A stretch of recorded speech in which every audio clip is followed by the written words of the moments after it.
Salutare dragilor! Începând de astăzi, m-am gândit să facem un nou tip de conținut și anume să ne axăm pe mâncare. Facem rețete pe care le găsim pe internet sau chiar de la cunoscuți. Așa că hai să-i dăm bătaie. Astăzi, fiind încă o zi de vară târzie și avem și roșii de grădină bine coapte, m-am gândit să fac o supă cremă de roșii.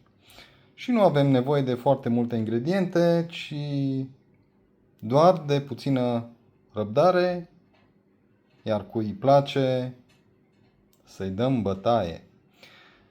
Deci, după cum vedeți, avem 3 roșii foarte bine coapte, un ardei capia sau un ardei de grădină, ori de care, nu contează, o ceapă și câțiva căței de usturoi. Așa că, hai să-i dăm drumul. Pentru început vom curăți ceapa așa solzișori.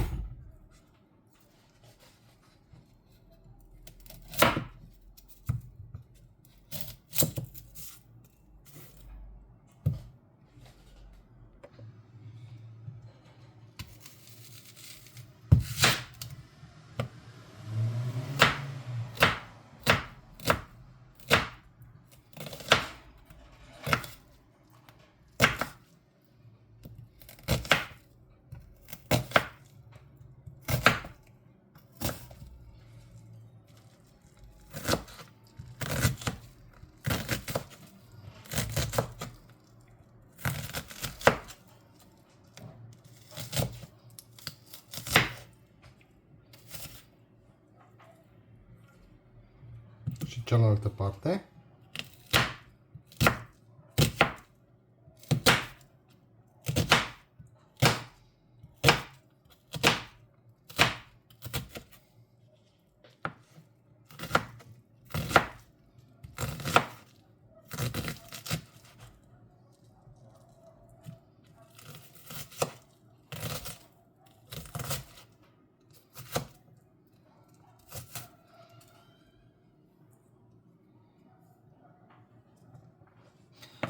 Mai tocăm și usturoiul. Nu foarte mărunt.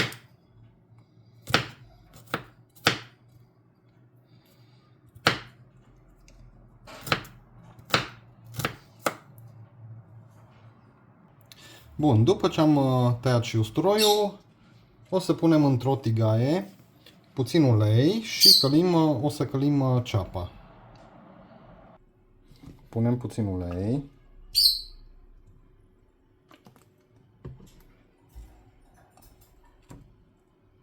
Și o să călim ceapa. Bun, s-a încălzit uleiul, punem ceapa.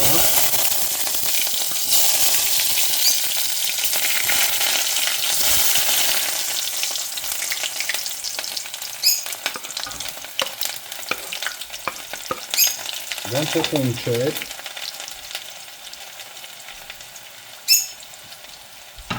Să nu se ardă. Am uitat să vă spun, am schimbat cratița, tigaia, pentru că mi s-a părut că e prea îngustă și nu o să încapă și roșiile.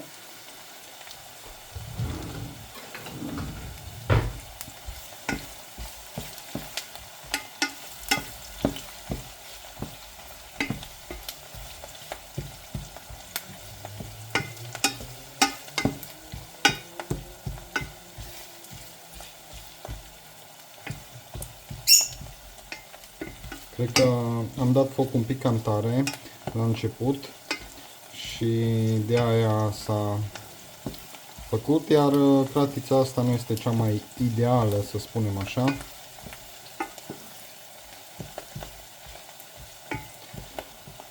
Lăsăm ceapa să se ruminească, să schimbe un pic culoarea. Dăm focul mult încet. Între timp o să tăiem ardeiul.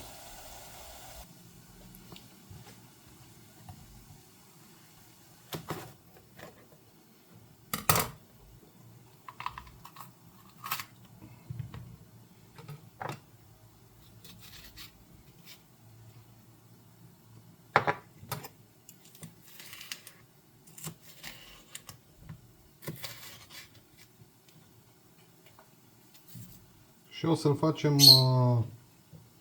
mai micuț, nu foarte mare.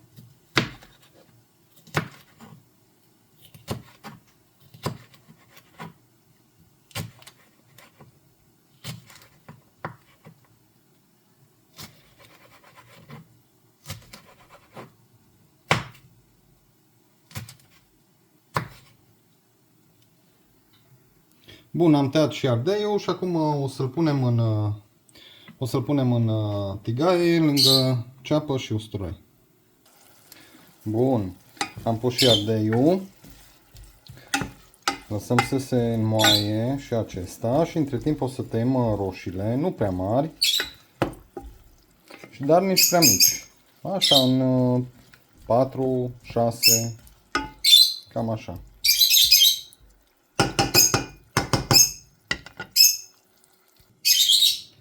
Bun, tăiem roșiile.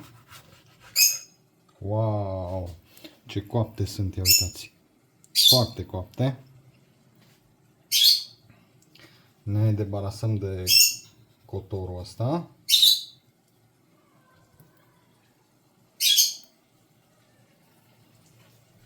Și după cum am spus, nu le tăiem nici prea mari, dar nici prea mici.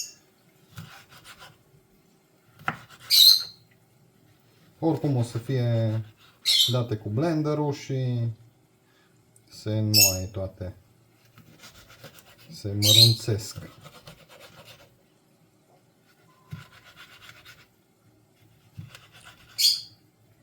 Uite așa. E suficient. Așa facem și cu celelalte două și le punem după aia la foc. Bun, acum după ce s-a înmuiat și ardeiul, o să aruncăm roșiile aici. Uite așa.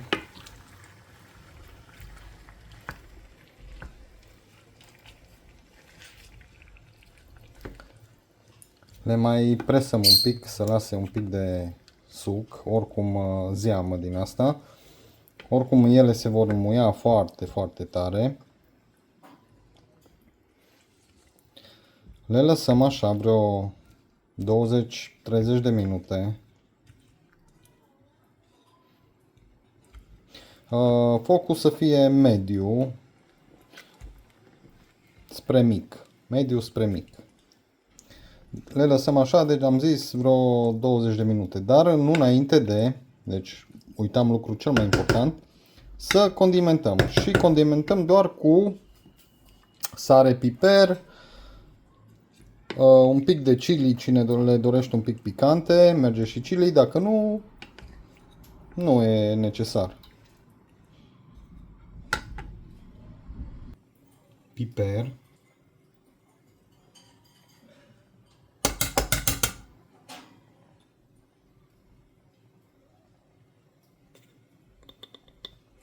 Așa, după gust. Dacă mai doriți ulterior, se poate și ulterior. Un pic de chili, am spus. Mie îmi place un pic mai picant. Nu foarte tare, dar așa un pic. Bun. A, da, și un pic de zahăr. Un pic de zahăr, o lingură jumate. Le mai scade un pic din aciditatea roșilor. Și acum amestecăm.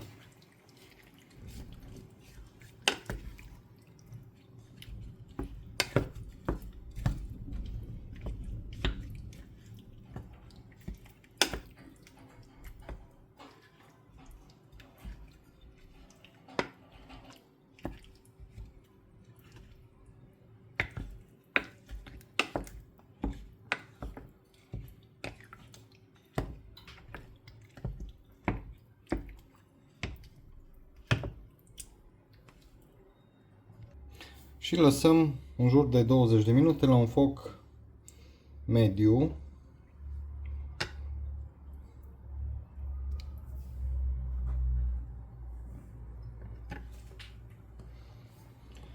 Până încep să fiarbă. Bun, și acum am văzut că totul a fiert. A fiert bine și nu cred că a durat 20 de minute. Mult mai puțin. Cred că vreo 10, cam așa. O să începem să o blenduim. Să o facem cu blenderul.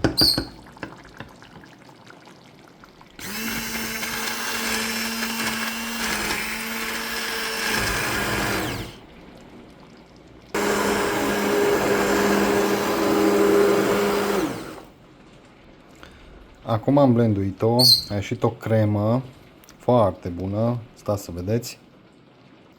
Ia uitați.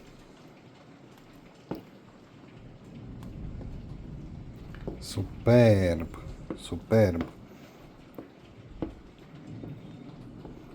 Bun, am oprit focul la ea. O lăsăm un pic să se odihnească și între timp o să facem niște crutoane de casă. O să vă arăt și asta cum se face.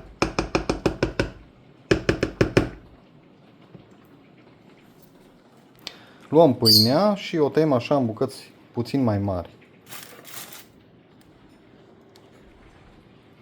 Ceva de genul ăsta, în bucăți puțin mai mari pâinea, după cum am zis.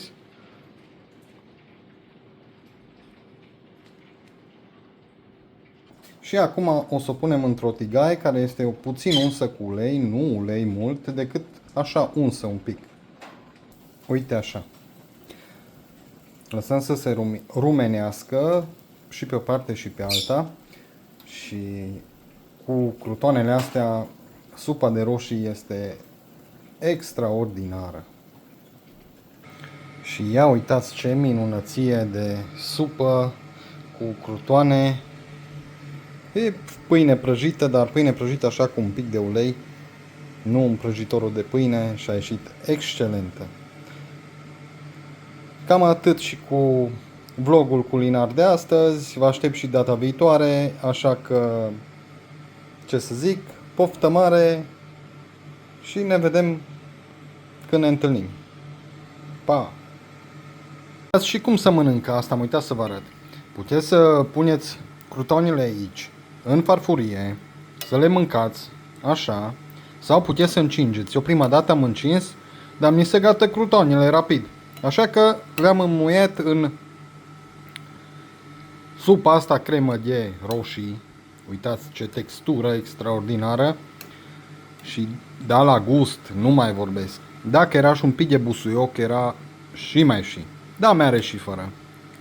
Da? Încă o dată cele bune.